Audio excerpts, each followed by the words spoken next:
चल रहा था जिसका कि अभी डिसीज़न आया है। उस डिसीज़न को लेकर के समय जो दिया गया है, उस समय से पहले जो विपक्षी गण है वो पुलिस के जरिए इस पर ज़बरदस्ती काबिज़ होना चाहते हैं और जरिए अदालत वो कुछ नहीं कर रहे हैं, वो अपने बल का प्रयोग कर रहे और पुलिस उनको पूरा समर्थन दे रही है। अभी बाहर की दुकानें हैं जितनी भी, उसको इस मुकदमे में शामिल ही नहीं किया गया था, उसका मुकदमा अलग अदालत में चल रहा है, लेकिन बलपूर्वक उस पर विपक्षी गण ने अपने ताले लगा लिए हैं। कौन विपक्षी गण है? विपक्षी गण हमारे गोविंद प्रसाद गुप्ता हैं, जो कि एक तरीके से आज की डेट में भू माफिया के रूप में उभर कर सामने आ रहे हैं, ऐसा कह सकते हैं। उनके लिए इन शब्दों का प्रयोग किया जा सकता है। तो क्या इन लोगों के द्वारा आप लोगों को कोई ऐसा कुछ बताया गया है, कहा गया है कि आप खाली कर दीजिए? कहाँ है ये कहा है जरिए अदालत, हम जीत गए हैं और हम खाली करवा देंगे। नहीं, जो कोर्ट का ऑर्डर है उसमें बिल्कुल साफ लिखा हुआ है कि जरिए अदालत इतने दिनों में आप इसको खाली कर दीजिए। तो आप उसके बाद ये होता है, किसी भी केस के बाद इजराए होती है जो कि अदालत के थ्रू होती है। अदालत ऑर्डर करती है कि कितना पुलिस बल जाएगा, क्या जाएगा, कौन जाएगा। एक उसके लिए हमारे एक कमिश्नरी होती है और वो कब्जा दिलाते। ऐसे नहीं, आप ये किसी का कोई प्राइवेट वो नहीं है कि आप ऐसे घुसते चले आए, ये हमारी जगह, ये हमारी, जी नहीं, ये एक मुकदमे का डिसीज़न है और इसमें एक अच्छी प्रोसेस होनी चाहिए। वो सब ना हो करके प्रशासन यानी कि खास करके पुलिस की भूमिका बहुत ही संदिग्ध है। मेरे पास सारे वीडियोस हैं और खास करके चौकी इंचार्ज, उन्होंने तो बिल्कुल जैसे इनको ठेका ले लिया है कब्जा दिलाने का, कसम खा ली है कि हम दिला के रहेंगे। वो किस लिए कराई है उसका जवाब आप उन्हीं से मांग लीजिए। ठीक। आंशु तिवारी इस परिसर के सामने रहता हूँ जी। यहाँ पर एक विवाद चल रहा है। ये ज़मीन जानकारी के अनुसार उसमें आबादी लैंड में दर्ज है। इसका एक मुकदमा हुआ, इसको गलत तरीके से गढ़ी स्टेट वालों ने बेच दिया, जिसका मुकदमा चल रहा था, जिसमें एन के प्रकार किसी प्रकार एक आदेश करा लिया गया है। कोई भी सिविल आदेश होगा तो उसमें कब्जा परिवर्तन एक कार्रवाई और होती है इजराए की, उसके बाद ही मजिस्ट्रेट के आदेश के बाद पुलिस फोर्स आके कब्जा दिला सकता है। पर यहाँ पर स्थितियाँ बदली हुई हैं। संबंधित चौकी इंचार्ज जो हैं वो बिना इजराए के गोविंद प्रसाद के साथ आ जाते हैं और परिसर खाली कराने लग जाते हैं, जिस पर यहाँ कई बार विवाद हो चुका है। एक गोविंद प्रसाद यहाँ पर दूध के व्यवसायी हैं, वो एक दया सिक्योरिटी है, उस सिक्योरिटी के तमाम सारे कर्मचारी लेके गुंडागर्दी करने चले जाते हैं, मारपीट करने। एक बार पूर्व में भी एक प्रकरण हो चुका है, उसमें भी इन्होंने जबरन जय भारत ट्रांसपोर्ट वाला जो परिसर उस पर कब्जा कर लिया था। और आज फिर जानकारी के अनुसार हम आए हैं तो पता चला है कि बाहर 2 दुकानें अनाथालय की हैं, जिस पर जबरन गोविंद प्रसाद, जबकि वो इस मुकदमे में इफेक्टेड भी लैंड नहीं है, उस पर जबरन कब्जा कर लिए हैं। क्या आप शासन प्रशासन से आप क्या उम्मीद करते हैं? पुलिस प्रशासन से तो कोई उम्मीद नहीं है। ये इसमें जब तक उच्च अधिकारी इन्वॉल्व नहीं होंगे तब तक यहाँ पर गुंडागर्दी होती रहेगी और कोई बड़ी अप्रिय घटना होने की प्रबल संभावना है। 40 साल से मैं यहाँ पर काम कर रहा हूँ, ये मेरी दुकान है। मैं अपनी दुकान पे चुप पे बैठा हुआ था, अपना काम कर रहा था। गोविंद आए अपने 15-20 लड़कों के साथ में और हमको धमकी दी। उन्होंने कहा तुमको यहाँ पे बैठने नहीं देंगे, तुम्हारी दुकान हटवा देंगे और मारते तुमको मार डालेंगे। हमको धमकी दी। हमने कोई भी गलत शब्द उनको नहीं कहा। तो हमने कहा है हमको आप कह रहे हैं हमने क्या कर दिया? बोले तुमने हथौड़ी क्यों दे दी? हमने कहा अगर किसी ने हथौड़ी उठा ली तो हम क्या उसको मना कर देंगे क्या? हमें क्या पता होगा, हमने सोचा कुछ रिक्शे वाला होगा, अपनी किसी काम के लिए उसने उठाई, हमें क्या पता किस लिए हथौड़ी उठाई।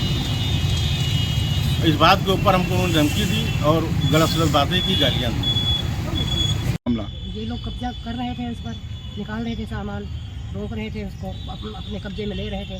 तब तक भैया हमारे यहाँ पहुँच गए छोटे वाले, फिर ये सब लोग उनके लड़के बेटे उनके, और वो खुद हावी हो गए भैया के ऊपर। फिर क्या हुआ? फिर क्या हुआ, फिर वो हम लोग भी पहुँच गए वहाँ पे। तो हम लोग जब पहुँच गए फिर वो पुलिस वाले भी आए थे। फिर उसके बाद में फिर भैया और फिर वहाँ कोतवाली से ले जाया गया। वहाँ कोतवाली में वार्तालाप जो हुई वो भैया की और इनकी गोविंद की। अब आप लोगों को क्या डर महसूस हो रहा है, क्या ऐसा लग रहा है आपको? डर तो महसूस हो रहा है जब हम लोगों से कह दिया कि ये हमारा है, हम जीत गए, हमारा है, वरना और हम खाली कुछ भी करवा करवा देंगे। सकते हैं। हम इस हद तक जा सकते हैं कि आप लोगों का मर्डर भी हो सकता है और पुलिस नहीं इन्वॉल्व होगी। वो गुंडे बुला चुका है और अपने हथियार गुंडों के साथ अपने घर में रखे हुए हैं कि सुबह होते ये लोग सूरज नहीं देख पाएंगे, ऐसा सुनने को मिला है। मामला है ये 2 दिनों से नहीं, पिछले 6-7 साल से 2017 से ये बवाल चल रहा है यहाँ पर। एक्चुअली अनाथालय 1924 में इस्टेब्लिश हुआ था, यहाँ पर अनाथालय चल रहा था। और ये मेरी जानकारी के अनुसार जब तक कुबेर शंकर शुक्ला जी रहे तब तक ये चलता रहा, कोई दिक्कत के अंदर नहीं है। और ये जो कुबेर शंकर शुक्ला जी के मृत्यु के उपरांत कुछ लोगों ने इसको अपना बताते हुए, मेवा स्टेट के लोगों ने इसको अपना बताते हुए बेच डाला, जबकि ये 1375 गाटा संख्या आबादी में दर्ज है। और इन्होंने मेरी जगह जहाँ मेरा विवाद बना हुआ है उसको भी अपना बनाते हुए दावा किया था कि हमारा है, जिसमें ये मुकदमा पूरी तरह से हारे। ये मेवा स्टेट भी हारी और उसके बाद अपील भी हारे। उसके बाद इन्होंने और भी जगह मुकदमे किए, 2023 तक हारते रहे। लेकिन हारने के बावजूद भी इन्होंने इस ज़मीन को गोविंद प्रसाद गुप्ता ने, जो ये दूध वाले हैं, मिठाई वाले गोविंद गुप्ता डेयरी वाले, इन्होंने खरीद लिया इसको। और खरीदने के बाद लगातार अनाथालय को बंद करने का एक प्रयास करते रहे हैं और अनाथालय के ऊपर कब्जा करने का भी प्रयास करते रहे हैं। जो मेरी ज़मीन है जिसमें मेरा ऑफिस बना हुआ है उसकी भी इन्होंने रजिस्ट्री करा ली, जबकि मेरे पास ऑलरेडी उसकी रजिस्ट्रेशन 2012 की है मेरे ख्याल। तो वो उसके बाद भी दोबारा इन्होंने रजिस्ट्री करा ली। और फिर मैं जब इन्होंने मुकदमा किया तो कोर्ट में पार्टी बना। कोर्ट ने ज़मीन को मेरी मानते हुए इसको अलग कर दिया अनाथालय से, जो ये छोटा सा मेरा ऑफिस है यहाँ पर उसको। लेकिन अनाथालय था और मेरे हिसाब से बहुत पुराना था, आबादी में जब ये ज़मीन है। मेवा स्टेट के जो लोग जिन्होंने बेची है फर्जी रूप से इसको बेचा है, 100% फर्जी रूप से बेचा है। कोर्ट में फैसला क्या हुआ है ये मेरी जानकारी में तो है कि वो गोविंद प्रसाद जीत गए, लेकिन अंदर के फैक्ट क्या है ये मुझे नहीं मालूम। अंदर के फैक्ट के अंदर कैसे जीते मुझे मालूम। मुझे ये पता है कि मेवा स्टेट के जो फरीकेन हैं वही इसके मेवा स्टेट के मालिक नहीं है। 1973 में उन्होंने आपसी कंप्रोमाइज से वो एक मालिक बने हुए हैं, उसकी भी इजरा इन्होंने नहीं कराई, वो मालिक बन गए और जगह जगह अपने ज़मीनों को बेच रहे हैं, उसका पट्टा कर रहे हैं और लोगों में विवाद पैदा कर रहे हैं। और यहाँ पर भी यही स्थिति है कि इन्होंने इस अनाथालय को गोविंद प्रसाद को बेच दिया और विवाद की पूरी तरह से स्थिति है। आज की स्थिति ये है कि गोविंद प्रसाद ने जबरन जो है ये जय भारत ट्रांसपोर्ट पे कब्जा करने का प्रयास किया है। और साथ में एक मेरे पास अनाथालय से कब्जे में 1-2 दुकानें भी हैं जिनमें मैं 10 रुपये में भोजन चुराता था, गरीबों के लिए खाना मिलता था, उसको भी बंद कर दिया है गोविंद प्रसाद ने और ये कुबेर शंकर शुक्ला जी ने मिलकर के उसको ताला लगा दिया है इसके ऊपर। जबकि मेरे पास किराए पे है, किरायानामा भी मैं देता हूँ। और मेवा स्टेट ने 2009 में उस जगह का एक अलग व्यक्ति भूपेंद्र वर्मा है, उनको पट्टा कर दिया था।